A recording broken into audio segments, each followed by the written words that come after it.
नमस्कार। आज मैं फिर आपके सामने अपराध की एक और घटना लेकर आया हूँ। आज के अपराध की घटना पुरानी है, लेकिन उसका रिजल्ट या उसका फैसला नया है, बिल्कुल नया-नया है। प्रदेश है राजस्थान, जिला है जालौर, थाना है रामसीन। हुआ कुछ यूँ कि 14 जुलाई 1919 को जालौर के तत्कालीन एसपी हिम्मत अभिलाष टाक को किसी ने टेलीफोन पर यह बताया कि बोरटा लेदरमेर ग्रेवल सड़क पर खाई में एक व्यक्ति की नग्न लाश पड़ी हुई है। उन्होंने फौरन अपने सर्किल अफसर डीएसपी हुक्माराम बिश्नोई को ये सूचना दी कि ऐसी सूचना मुझे टेलीफोन पर प्राप्त हुई है। ज़रा मौके पर जाकर इस सूचना को वेरीफाई करिए, इसमें कितनी सच्चाई है। खैर, जब ये सूचना सर्किल अफसर को मिली हुक्मराम बिश्नोई को, तो उन्होंने फ़ौरन रामसीन थाने के थानाध्यक्ष उस दिन छुट्टी पर थे और उस समय जो कार्यवाहक थानाध्यक्ष थे इंचार्ज साबिर मोहम्मद, उनको ये बात बताई कि ऐसी सूचना कप्तान साहब ने मुझे अभी दी है। मैं भी चल पड़ा हूँ, मौके पर पहुँच रहा हूँ। तुम भी मौके पर पहुँच कर देखो इस सूचना में कितनी सच्चाई है। बहरहाल सभी लोग वहाँ मौके पर पहुँचे। आसपास मौके में आसपास गांव के लोगों की भीड़ इकट्ठा हो गई थी। पता लगा कि वन विभाग के जो फॉरेस्ट लैंड है, उसकी एक खाई में एक आदमी का नग्न शव पड़ा हुआ है, जिसका आधा शरीर मिट्टी में दबा हुआ है, चेहरा कुचला हुआ है, शव से बदबू आ रही है। ऐसा लग रहा था कि उसकी हत्या कई दिन पहले की गई है। शव को सबसे पहले वहां पर जानवर चराने वाले एक चरवाहे ने देखा था। उसी ने हल्ला मचाकर गांव वालों को इकट्ठा किया और गांव वालों में से किसी ने एसपी साहब को सीधे ये सूचना दे दी थी। खैर, वहां पर काफी भीड़ इकट्ठा थी, लोग लाश को पहचानने की कोशिश कर रहे थे। पुलिस जब मौके पर पहुंची, साथ में वो एफएसएल की टीम, क्राइम ब्रांच की टीम को भी ले गई। वहाँ जो चीज़ स्पष्ट दिखाई दी वो ये थी कि शव से करीब 20 मीटर की दूरी पर एक 4 पहिया वाहन के पहियों के निशान मिले। पुलिस ने शव को खाई से बाहर निकाला। मिट्टी चूंकि चेहरे पे थी, उस पर पानी डाल के उसको साफ किया कि शायद उसे पहचाना जा सके, लेकिन उसे पत्थरों से बहुत बुरी तरह से कुचला गया था। कई दिन पुरानी होने की वजह से पहचान की संभावना लगभग शून्य हो गई थी। खैर, दूसरा एविडेंस जो मौके पर मिला कि खून से सनी हुई सीमेंट की जो ईंट होती है, उसके टुकड़े मिले। मतलब उस सीमेंट की ईंट से इतना कस के प्रहार किया गया था कि वो भी टूट गई थी, उसके भी ब्लॉक जो है वो टूटे हुए थे। और इसी से ये लग रहा था कि शायद इसी ईंट से युवक के चेहरे को कुचला गया है और कुचलने के पीछे शायद यही था कि पहचान को मिटाने के लिए या पहचान न हो पाए, इसके लिए उसके चेहरे को कुचल दिया गया। मौके पर सारी कार्रवाई पूरी करके पुलिस ने शव को पोस्टमार्टम के लिए राजकीय हॉस्पिटल जालौर भिजवा दिया। और पुलिस या सभी लोग जानते हैं कि जब तक शव की शिनाख्त न हो जाए, तब तक उसकी विवेचना को आगे बढ़ाना बड़ा मुश्किल काम है। शव की शिनाख्त होने के पहले ऐसे एविडेंस जो लोगों के आने जाने से नष्ट हो सकते हैं, उनको सिक्योर करके ये एविडेंस पुलिस ने सारे इकट्ठा कर लिए। तमाम प्रयास किए गए और उस मृत युवक की फोटोग्राफ व्हाट्सएप पर शेयर की गई। साथ ही फोटो को भीनमाल, जालोर और बोरटा के तमाम लोगों को दिखाया भी गया और उसके पोस्टर बनाकर लगाए भी गए, लेकिन तब भी उसकी पहचान नहीं हो पाई और पहचान के सारे प्रयास विफल हो गए। इधर सोशल मीडिया पर मृतक की फोटो वायरल हो चुकी थी और ऐसे में किसी ने देख कर ये बताया कि जालौर के थाना कोतवाली में 2 दिन पहले कालेटी गांव के शैतान दान चारण नाम के एक शख्स ने अपने एक रिश्तेदार डूंगर दान चारण की गुमशुदगी लिखवाई थी। कोतवाली प्रभारी को जब थाना रामसीन क्षेत्र में अज्ञात लाश की जानकारी मिली, वो भी सोशल मीडिया के सहारे, और जो लोग सोशल मीडिया ऑपरेट करते हैं थाने पर जिनका आना जाना है, उन्होंने भी इस बाबत जब ये बताया कि इस तरह से ये एक लाश वहाँ मिली है, तो उन्होंने जो वहाँ के थाना प्रभारी बाग सिंह थे, उन्होंने डीएसपी भीनमाल हुक्माराम से सारी बातें बताई। फिर उसको भेजा गया, जिस रिश्तेदार ने ये गुमशुदगी लिखवाई थी, और उसने उसको पहचान लिया कि हाँ ये उसी की लाश है। डूंगरदान चारण की लाश है ये, उसने पहचान करके बता दिया। जब लाश की पहचान हो गई तो एसपी जालौर ने 2 टीमों का गठन किया। एक टीम में भीनमाल थाना इंचार्ज साबिर मोहम्मद और एएसआई और उसमें तमाम लोग, और दूसरी टीम में रामसीन थाने के तत्कालीन एएसआई बिरधाराम और हेड कांस्टेबल और तमाम लोग, उसमें एक महिला कांस्टेबल को भी शामिल किया गया। हुक्माराम बिश्नोई दोनों पुलिस टीमों को लगातार निर्देशित कर रहे थे कि इसके बारे में पता किया जाए। जालौर कोतवाली के निरीक्षक बाग सिंह ने उच्चाधिकारियों के आदेश पर डूंगर दान चारण की गुमशुदगी लिखाने वाले शैतान दान चारण को शव को दिखवा दिया और उन्होंने फौरन उसकी पहचान कर ली कि ये डूंगर दान चारण की ही लाश है। 12 जुलाई 2019 को खैर जब पता लग गया तो उसके घर वालों से बातचीत शुरू हुई। शिनाख्त होने के बाद उनसे संपर्क किया गया तो एक अहम जानकारी ये मिली कि 12 जुलाई 2019 को जालौर के सरकारी हॉस्पिटल में वो दवा लेने गया था। ये जानकारी उसकी पत्नी रसाल कंवर ने पुलिस को दी कि साहब ये 12 तारीख को गए थे, उसके बाद से इनका कोई पता नहीं लगा है, वहाँ से लौटे हैं उसके बाद से कोई पता नहीं लगा और इसीलिए हम लोगों ने जाकर थाने पर गुमशुदगी लिखवा दी थी। खैर पुलिस ने राजकीय हॉस्पिटल जालौर के 12 जुलाई 2019 के सीसीटीवी फुटेज की जांच की तो पता लगा कि मृतक डूंगरदान काले रंग की बोलेरो RJ14UB 7612 से हॉस्पिटल गया था। डूंगरदान के साथ उसकी पत्नी रसाल कंवर, उसके अलावा 2 व्यक्ति भी फुटेज में दिखाई दिए। रसाल ने अपने पति डूंगरदान की जान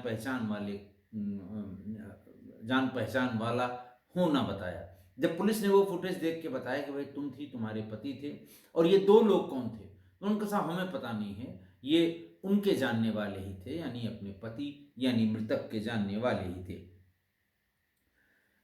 इसके अलावा कोई चीज इसमें बहुत असामान्य नहीं दिखाई पड़ी जिससे पुलिस कुछ आगे बढ़ सके और पूछताछ में भी कोई बात संदिग्ध नजर नहीं आई। पुलिस ने डूंगरदान की भी हिस्ट्री खंगालनी शुरू की कि मृतक की कि हो सकता है इसकी किसी से रंजिश रही हो, लेकिन अपराधों के रिकॉर्ड में इस तरह की कोई जानकारी नहीं मिली। पता सिर्फ ये लगा कि जालौर जिले के बागौड़ा इलाके के गांव कालेटी का ये रहने वाला था। थोड़ी बहुत उसके पास खेती थी और उसके अलावा वो मेहनत मजदूरी करता था और उसकी शादी करीब 1 दशक पहले, कोई 10 साल पहले जालौर की ही रसाल कंवर से हुई थी। करीब 1 साल बाद रसाल कंवर एक बेटे की मां बनी तो और उसके बाद एक और बेटी को उसने जन्म दिया। जब डूंगरदान के बच्चे बड़े होने लगे तो डूंगरदान को बच्चों की पढ़ाई की चिंता सताने लगी और उसको ये लगने लगा कि इनकी पढ़ाई लिखाई ऐसी हो, अच्छी हो, ताकि इनको वो सब कुछ न करना पड़े जो परेशानी मुझको हो रही है कम पढ़ा लिखा होने की वजह से। इसलिए उसने अपने बच्चों की पढ़ाई के लिए, दोनों बच्चों के, लड़का और लड़की दोनों की पढ़ाई के लिए कालेटी छोड़ दिया और भीनमाल चला आया। वहां लक्ष्मी माता मंदिर के पास किराए का कमरा लेकर रहने लगा। भीनमाल बड़ा कस्बा है, वहां डूंगरदान को मजदूरी भी और काम करने का अवसर भी ज़्यादा मिलने लगा और वो आराम से अपने बच्चों की पढ़ाई लिखाई और पत्नी का भरण पोषण करने लगा। डोंगरदान की इतनी प्रोफाइल की स्टडी करने के बाद भी पुलिस के हाथ कुछ खास नहीं लग पाया। अब ये मामला लगभग पेचीदा सा होने लगा था, क्योंकि पहचान पहली बड़ी दिक्कत थी। 3-4 दिन 5 दिन लग गए पहचान होने में। पहचान होने के बाद भी उसकी अपनी प्रोफाइल की स्टडी में भी कोई बात नहीं पता लगी। जालौर के सरकारी चिकित्सालय में उस दिन दवा लेने की बात हुई थी, उसमें भी कोई ऐसी बात नहीं पता लगी जिससे पुलिस थोड़ा बहुत आगे बढ़ सके। बहरहाल पुलिस ने फिर आगे तफ्तीश शुरू की और बार बार उसकी तफ्तीश हॉस्पिटल में डूंगरदान और उसकी पत्नी के अलावा बोलेरो में 2 व्यक्तियों पर जाकर ठहर जाती थी, जिसके लिए उसकी पत्नी कहती थी कि ये मेरे पति के जानने वाले थे। पुलिस ने उन दोनों की फोटो और उन दोनों के बारे में भी पूछताछ शुरू की। इस बीच में वो बोलेरो का चालक या बोलेरो का मैकेनिक जिस गैराज में वो बनती थी, वहाँ भी पुलिस पहुँच गई और फिर वहाँ के माध्यम से तलाशते तलाशते उन दोनों अनजान व्यक्तियों की भी शिनाख्त हो गई। उसमें से एक मोहन सिंह राव और मांगीलाल निवासी भीनमाल के, और दूसरा मांगीलाल, ये दोनों ही भीनमाल कस्बे के ही रहने वाले थे। पुलिस ने अपने गोपनीय तरीके से मुखबिरों के सहारे अपने तंत्र से जब पूछताछ शुरू की तो ये पता लगा कि मृतक डूंगरदान चारण की पत्नी रसाल कंवर का मोहन सिंह राव से अवैध संबंध था। इस जानकारी के बाद पुलिस ने रसाल कंवर और मोहन सिंह को थाने बुला लिया। उनसे सख्ती से पूछताछ शुरू की गई। वही श्रेणीबद्ध पूछताछ जिसे कहते हैं, हल्का हल्का शुरू करके भारी भारी तक जब पहुंची पुलिस, तो फिर दोनों ने सच्ची कहानी बता दी। उन लोगों का जो कन्फेशन था पुलिस के सामने, हालांकि वो कोर्ट में एडमिसिबल नहीं होता है, लेकिन फिर वो विवेचना को आगे बढ़ाने में बहुत सहायक होता है। उसने ये बताया कि रसाल कंवर और मोहन सिंह ने इसकी हत्या की थी और मांगीलाल भी उसके साथ ही था। रसाल कंवर और मोहन सिंह को पुलिस द्वारा उठाने की जानकारी मिलते ही मांगीलाल फरार हो गया। खैर, जब इस केस का खुलासा हुआ, एक प्रेस कॉन्फ्रेंस हुई। उसके पहले सारे सीनियर ऑफिसर्स जो मौके पर गए थे वो भी थाने पर पहुंच गए और आरोपियों से पूछताछ शुरू की। तब डूंगरदान की हत्या का पर्दा उठ गया। पुलिस ने 16 जुलाई 2019 को दोनों आरोपियों को कोर्ट में पेश करके 2 दिन की पुलिस कस्टडी रिमांड ले ली और पुलिस कस्टडी रिमांड में ही सारी डिटेल पूछताछ शुरू हुई। तब जो डिटेल पता लगी पूछताछ में, कन्फेशन में, वो ये आई कि डूंगरदाचारण मूल रूप से जालौर जिले के बगौड़ा के कालेटी का रहने वाला था। मैं मृतक की बात कर रहा हूँ। उसके पास खेती की थोड़ी सी जमीन थी। वह उस जमीन पर खेती के अलावा मेहनत मजदूरी का भी काम करता था। 10 साल पहले उसकी शादी जालौर की ही रसाल कंवर से हुई थी। डूंगरदान के पड़ोस में मोहन सिंह राव भी रहता था। उसका डूंगरदान के घर आना जाना था। मोहन सिंह पुराना भीनमाल के नड़ता रोड पर रहता था। अपराधी प्रवृत्ति का दिल फेंक आशिक टाइप का आदमी था ये मोहन सिंह राव। उसकी नज़र डूंगरदान की पत्नी पर, रसाल कंवर पर पड़ी तो वो उसके मोहपाश में, उसके प्रेम बंधन में बंध गया। पूछताछ से बातचीत में फिर उन्होंने आगे बताया कि जब डूंगरदान अपने काम पर चला जाता था और बच्चे भी स्कूल चले जाते थे, उस समय घर में अकेली रहती थी रसाल कंवर, और ऐसे में फौरन मोहन सिंह राव उसके घर पहुंच जाता था, पता लगाता रहता था। जब वो अकेली हो जाती थी तो वहाँ आने जाने लगा। धीरे धीरे उनकी नज़दीकियाँ बढ़ने लगी। थोड़े दिनों में उन दोनों में संबंध हो गए। दोनों को डूंगरदान रास्ते का कांटा लगने लगा। दोनों ने डूंगरदान को रास्ते से हटाने का मन बना लिया। और इसी बीच में, जैसा मैं आपको बताया करता हूँ, इस तरह की सारी घटनाओं में इस तरह के जो संबंध हैं वो एक न एक दिन पता लग जाते हैं। आस पड़ोस के लोग आने जाने वालों पर नज़र रखते हैं, उनसे कोई मतलब हो या ना हो। और धीरे धीरे जब वो अपने दिमाग में आने जाने वालों के बारे में एक राय या ओपिनियन बना लेते हैं, तो वो चाहते हैं कि ये बात किसी तरह से महिला के पति तक पहुंच जाए। लिहाजा यहाँ भी वही हुआ, बातों बातों में ये बात बता दी गई मृतक को। और उसने भी, उसको ये लगा, पहले सबसे पहले जाते ही उसने अपनी पत्नी रसाल कंवर से पूछा। रसाल कंवर ने सिरे से इस आरोप को या इस अफवाह को खारिज कर दिया कि मेरा उससे कोई लेना देना नहीं है, वो साफ मुकर गई। पत्नी की ये बात सुन के डूंगरदान को लगा कि शायद ये सच कह रही है और कोई जानबूझकर उनकी गृहस्थी बिगाड़ने के चक्कर में पड़ा हुआ है, वो परिवार को तोड़ना चाहता है। डूंगरदान के मन में शक तो पैदा ही हो गया अपने पत्नी के प्रति। ऐसे ऐसे में वो वक्त बेवक्त घर आने लगा। एक रोज डूंगरदान अपने काम पर गया, लेकिन 1.5-2 घंटे में ही वापस लौट आया। घर का दरवाजा बंद था। दरवाजा खटखटाने पर थोड़ी देर में उसकी पत्नी ने दरवाजा खोला और सामने अचानक पति को देखकर उसके चेहरे का रंग उड़ गया। डूंगरदान की नज़र कमरे में अंदर बैठे मोहन सिंह राव पर पड़ी तो वो आग बबूला हो गया। उसने मोहन सिंह पर गालियों की बौछार कर दी। मोहन सिंह वहां से भाग गया। उसके बाद डूंगरदान ने अपनी पत्नी के साथ बहुत बड़ी मारपीट की, लात घूंसों से उसकी पिटाई की। डूंगरदान सोचता था कि इस अपनी पत्नी को, रसल कंवर को, कैसे सही रास्ते पर लाया जाए, कैसे सही रास्ते पर उसे वापस किया जाए, उसका जो भटकाव हो गया है उससे उसको दूर रखा जाए। यानी उसकी सोच में वो पॉजिटिव सोच थी कि इसको कैसे उससे दूर किया जाए। तमाम ऑप्शंस पे उसने विचार किया, जैसे दूसरी जगह मकान ले लेना या वापस गांव चले जाना। इस तरह के और ऑप्शंस पर वो विचार कर ही रहा था और कोशिश कर रहा था कि उसकी पत्नी का पीछा मोहन राव छोड़ दे या पत्नी मोहन राव का पीछा छोड़ दे। लेकिन और इस बीच में उसने अपनी पत्नी रसाल कंवर पर तमाम पाबंदियां, जैसा हमेशा हुआ है, आप देखिए अपराध की हर घटना में यही हुआ है कि दो लोगों का संबंध हुआ, उनको लगता है किसी को पता नहीं लगेगा, लेकिन अल्टीमेटली पति को पता लग जाता है, फिर वो पाबंदियां लगाता है, फिर मारपीट होती है, लड़ाई झगड़ा होता है और फिर पत्नी उसको इस तरह से लेती है कि अब ये हमें जीने नहीं देगा, अब ये मुझे किसी दिन मार देगा।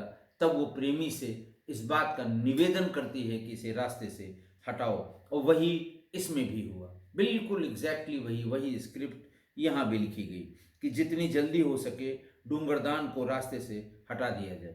मोहन सिंह ने मर्डर प्लान में अपने साजिश के तहत रसाल और मोहन सिंह 12 जुलाई 2019 को डूंगरदान को ट्रीटमेंट के बहाने बोलेरो से जालोर के राजकीय हॉस्पिटल ले गए, क्योंकि कुछ दिनों से उसे लगातार बुखार हो रहा था डूंगरदान को, और उसकी तबीयत भी नासाज चल रही थी। इशारा किया उसकी पत्नी रसल कंवर ने कि इससे बढ़िया मौका नहीं मिलेगा। उसको दिखाने के लिए एक बोलेरो का इंतज़ाम किया गया। मोहन और डूंगरदान अपनी पत्नी के साथ, रसल कंवर के साथ अस्पताल के लिए रवाना हो गई। और उसी में बीच में इन्होंने मांगीलाल को भी बिठा लिया। रास्ते में जब वो वहाँ डॉक्टर को दिखाकर वापस लौट रहे थे तो रास्ते में ही रसाल कंवर और मोहन सिंह ने डूंगरदान को मारपीट कर अधमरा कर दिया, फिर उसका गला दबाकर उसे मार डाला।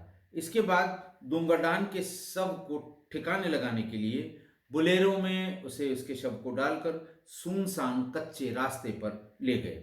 उसके कपड़े उतारकर शव को फॉरेस्ट लैंड के गड्ढे में दबाकर उसके ऊपर रेत डाल दी। उसके बाद वे भीनमाल लौट आए।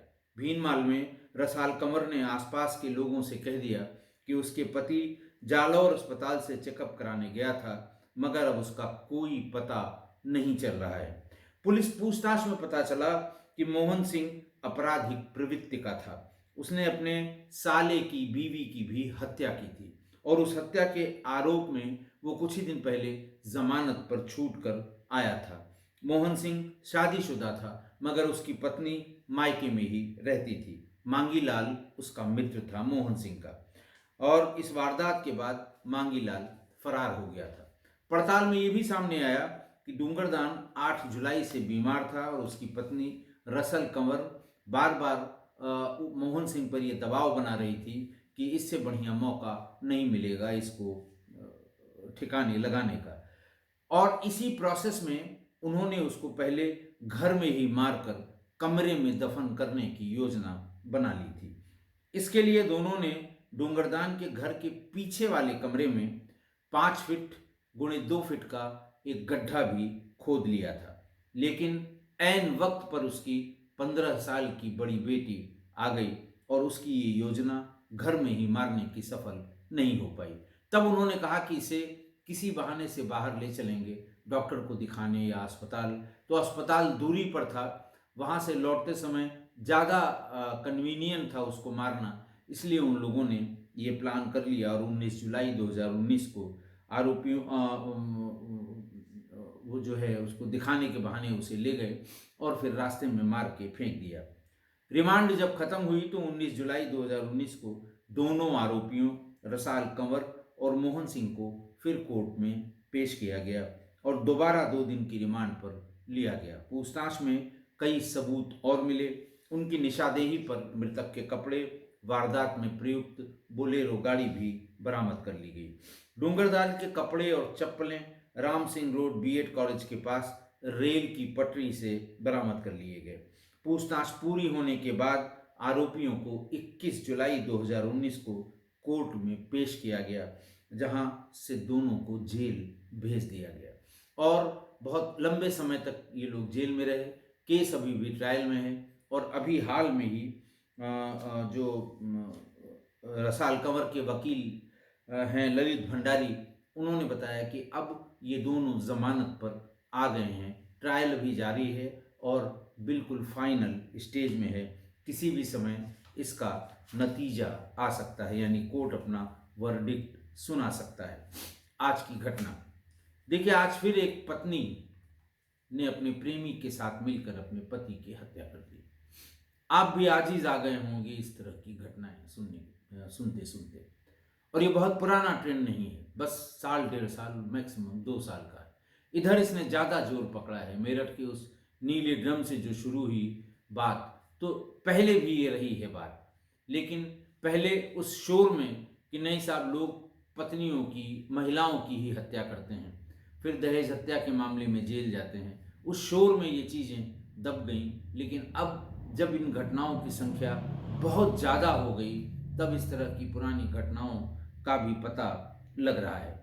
और ये जो नया ट्रेंड चल पड़ा है, इसके चलते अब लड़के या लड़के पुरुष शादी के नाम से घबरा रहे हैं कि पता नहीं जिस लड़की से शादी हो उसका बॉयफ्रेंड अभी भी अपने स्टेटस पर उसी प्यार व्यार की बातें लगा रहा है, लिख रहा है और अभी भी वो उसके संपर्क में है।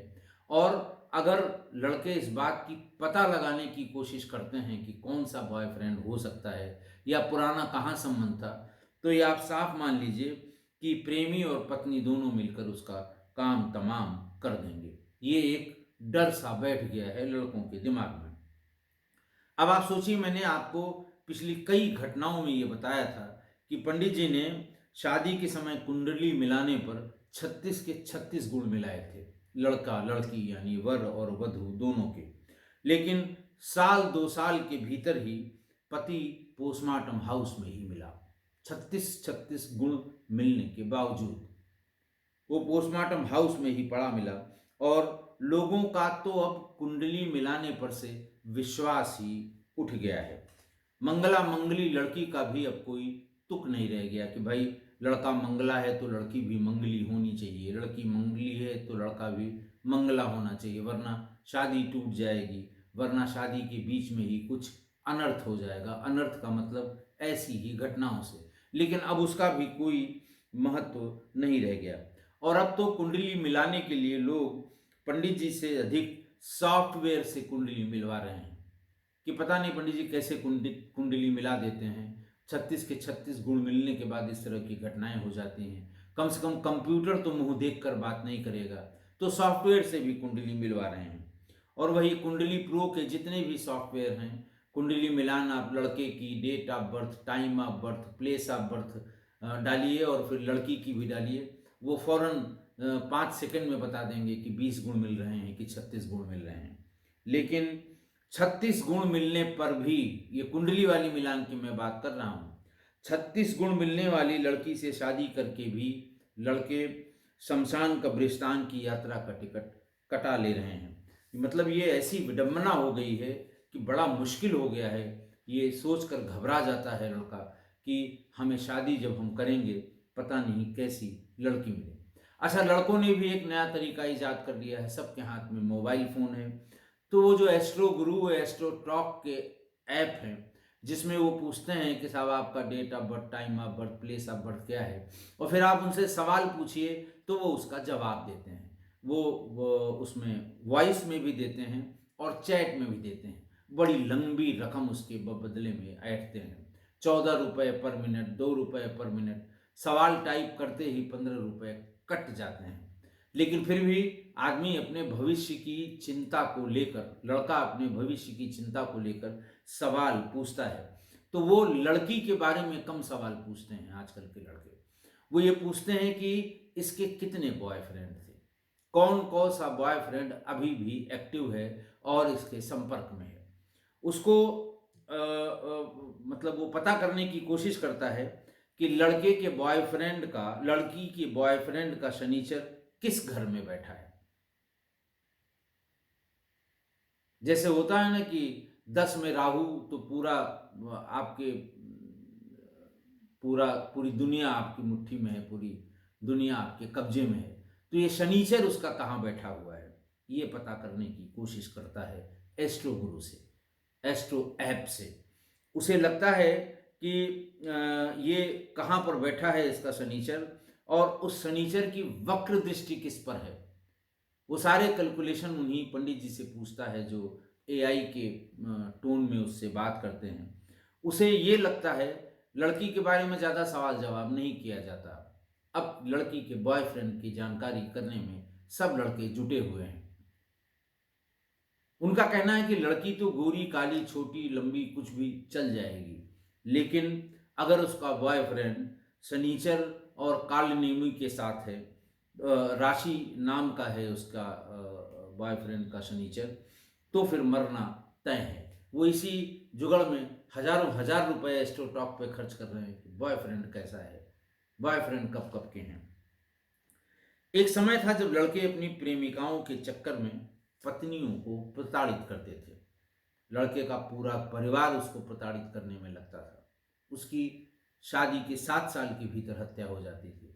तब कानूनविदों को नया कानून बनाना पड़ा और उस कानून में 304 बीआईपीसी की धारा को जोड़ना पड़ा, जो विशेष तरह की, जैसे एविडेंस में बर्डन ऑफ प्रूफ वो शिफ्टेड होता है अब उसके तरफ, जो इसमें अपराधी है, जो एक्यूज्ड है, उसकी तरफ।